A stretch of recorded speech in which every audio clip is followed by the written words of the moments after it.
Hello everyone, Mike Holla here from Michael E. Holla and Associates, and I'm happy to welcome you to our September 2023 update. We've got some interesting insights to share about how things are shaping up for the third quarter. Right off the bat, it looks like the U.S. economy is doing pretty well in Q3. The Atlanta Fed's GDP Now model predicts a growth rate of 4.9%, which would be the fastest growth since the early days of the COVID recovery. Some other models are forecasting around 4% growth, which is still quite strong compared to the past couple of decades. However, it's important not to get too carried away with this good news. A strong quarter doesn't necessarily mean we're out of the woods when it comes to a potential recession. We must consider some unusual factors at play thanks to the COVID era. For instance, the usual back-to-school season can make the economy look stronger in the third quarter. But with COVID disruptions, kids didn't go back to school as usual.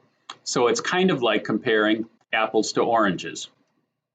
To put it in numbers, adjustments made to retail sales data show that July sales in 2023 got a boost of 1.4% due to these unusual circumstances. Another factor to keep in mind is the lingering effects of increased money supply in 2020 and 2021. The impact of monetary policy on the economy can take a while to fully show up. Beyond Q3, we might start feeling the effects of a decrease in the money supply from mid-2022 to early 2023. And here's a big reason to be cautious: government spending. It's been on the rise, especially in 2023.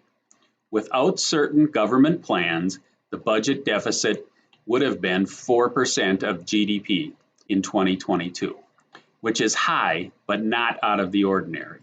However, some decisions made this year pushed the deficit up to about 7.8% of GDP for 2023.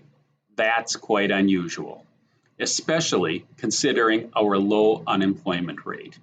In fact, such a significant increase in the deficit with low unemployment is something we haven't seen before, except during major wars or recessions. Some of the extra spending is designed to boost the economy temporarily, like with the CHIPS Act, which encourages investment in chip manufacturing facilities. It's led to a big jump in spending this year, but the trend won't last forever. Let's be clear, government spending isn't always a good thing for long-term growth. It can sometimes distort economic activity. But in the short term, like during COVID and this year, it can make the economy look better than it actually is. The bill for all this stimulus will eventually come due, and when it does, a recession is likely. I don't see a way around it. Now, don't worry too much. We don't expect the next recession to be as severe as the ones in 2008, 2009, or in 2020, but I do believe a recession is on the horizon. So while things might look rosy now, it's important to stay cautious and prepared for what the future holds. As we conclude, remember that the information shared here is not a recommendation. If you're interested in discussing your personal financial situation, please don't hesitate to contact us at 920-686-7526. We're here to help and guide you on your financial journey.